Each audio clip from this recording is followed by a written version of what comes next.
এখান থেকে আনুমানিক 150 বছর আগে বিবেকানন্দ তিনি গ্রাজুয়েশন পাশ করেছিলেন, কিন্তু তিনি মূর্খ রামকৃষ্ণ দেবের চরণে আশ্রয় গ্রহণ করেছিলেন। তার শিষ্যত্ব গ্রহণ করেছিলেন বলে তিনি আজ সারা ভারতবর্ষে স্মরণীয়, বরণীয়, পূজনীয়। তিনি তো মনে করতে পারতেন রামকৃষ্ণ দেব মূর্খ, আমি তার কাছে যাব না, তবে ওনাকে বিয়ে পাশ করে বসে থাকতে হতো।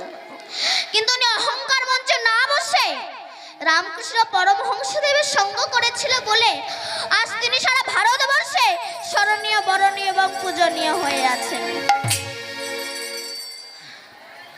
রামকৃষ্ণ দেবের আশীর্বাদ মাথায় নিয়ে শিকাগো শহরে